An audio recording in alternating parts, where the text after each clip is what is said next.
कृष्णाय वासुदेवाय हरये परमात्मने प्रणतक्लेशनाशाय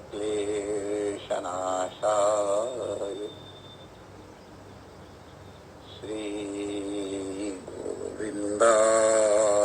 नमो नमः।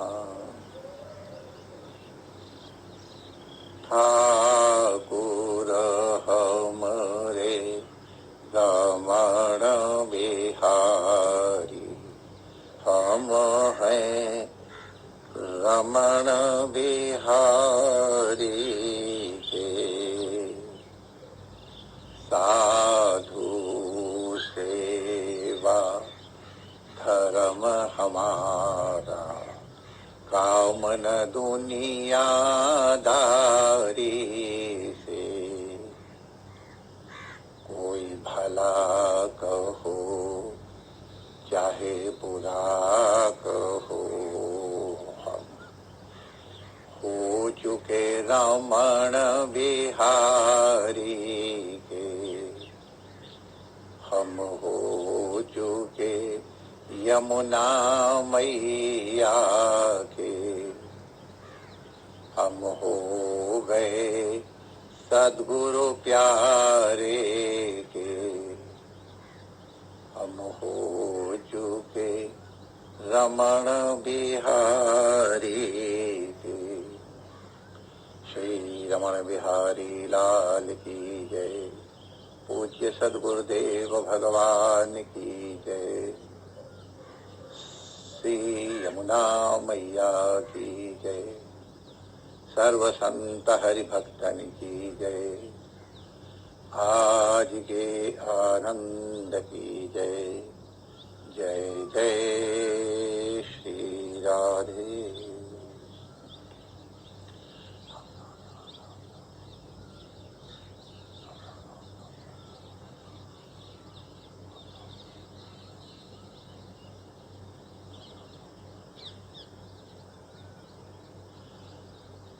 नारायण नारायण नारायण नारायण। साधक को अपना संतुलन बड़ी सावधानी पूर्वक बनाए रखना चाहिए।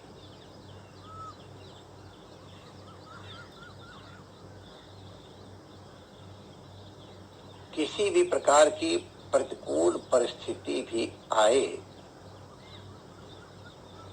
तो उसमें अपने आवेशों के ऊपर उचित नियंत्रण कर सके, ये साधना है, ये सत्संग का फल है। परिस्थिति आए तो थोड़ा चित्त डगमगाए, लेकिन कितनी जल्दी पुरानी स्थिति में आ जाता है, संतुलन की स्थिति में आ जाता है, ये साधक के साधना का फल है, परिणाम दिखाई पड़ता है। साइकिल चला रहे हैं तो निश्चित रूप से अगर कोई गड्ढा इत्यादि आएगा तो हैंडल थोड़ा डगमगाएगा, लेकिन उस हैंडल को कितनी शीघ्रता से आप अपनी स्थिति में ले आते हैं, ये आपके साइकिलिस्ट होने की पहचान है। महापुरुषों की सामर्थ्य अनंत है। वो अपने को तो संयमित रखते ही है, संतुलित रखते ही हैं। उनके साथ में भी जो लोग होते हैं उनको किस युक्ति से वो संतुलित करते हैं, हम लोग इसकी आज एक झांकी लें। कैलाश आश्रम ऋषिकेश में ब्रह्म विद्या का, संतों के पठन पाठन का, साधना का एक अद्भुत केंद्र है। वहां के महामंडलेश्वर थे स्वामी प्रेमपुरी जी महाराज, और हमारे पूज्य मुरारी बाबू के पितामह भी थे। तो बड़े अच्छे, ये मुरारी बाबू पितामह थे वो दूसरे संत रहे। हम जिनकी प्रेमपुरी जी की चर्चा चला रहे वो उनके पूर्व के थे। तो वो कैलाश आश्रम छोड़ के बंबई में आए और वेदांत का प्रचार करते थे, और उनकी कृपा से बंबई में बहुत अधिक वेदांत का प्रचार हुआ, साधनाएं हुई, संत लोगों को भी संस्कार प्रदान करने का अवसर मिला। उनके अपने जीवन काल में तो उन्होंने बहुत से संतों को इस प्रकार प्रेरणा दे करके बंबई में सत्संग करने का, सुनने का लोगों को अवसर दिया। उनके पश्चात आज प्रेमपुरी आश्रम उनकी कृपा से अद्भुत संस्था, विश्व की एक प्रसिद्ध संस्था बनी हुई है।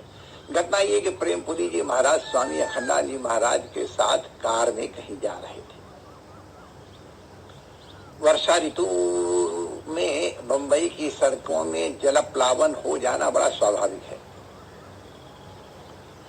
तो सड़क स्वामी प्रेमपुरी जी, स्वामी अखंडानंद जी गाड़ी में बैठे थे, और उस समय एयर कंडीशनिंग की इतनी सुविधाएं गाड़ियों में नहीं हुआ करती थी, तो शीशे खुले थे हवा के लिए, और वर्षा की शुद्ध हवा बड़ी अच्छी लगती है। तो बगल से एक टैक्सी वाला बड़ी तेजी से निकला, और उस टैक्सी के तेजी से निकलने से उसके टायरों से कीचड़ सहित पानी उछला, शीशे के अंदर, कार के अंदर प्रविष्ट हुआ। संतों के कपड़े रंग गए। प्रेमपुरी जी महाराज के दांत नहीं थे, तो उनका थोड़ा मुंह खुला रहता, तो उनके मुंह के अंदर भी कीचड़ चला गया। अब उनका ड्राइवर हमारा उत्तर प्रदेश का अहिर, अब उत्तर प्रदेश के अहिर तो थोड़ी एक अलग जाति के होते हैं माय डियर। अहिरों में भी एक सुपीरियर जाति हमारे पूर्विया अहिरों की होती है। ये वाराणसी के अहिरों ने, मल्लाहों ने किस तरह से कठिन समय में हिंदू की धर्म की रक्षा की है, ये तो सर्वविदित ही है। अद्भुत जाति है, और गुरु के लिए तो उनके मन में बस परमात्मा से ज्यादा ही सम्मान है, और बुद्धि से कोई ज्यादा लेने देने का काम उनका होता ही नहीं। जिसको जरूरत हो रखे। और गुरु के समीप रह करके कुछ लोग, जो लोग गुरु के पास रहते हैं उनको आदर देते हैं, तो वो अपने को थोड़ा विशिष्ट भी मानने लगते हैं, और स्वाभाविक है। वो प्रणाम तो करते गुरु जी के कारण, वो सोचते शायद हम भी कुछ विशिष्ट हो गए हैं। तो मारे हम ये निंदा नहीं कर रहे हैं।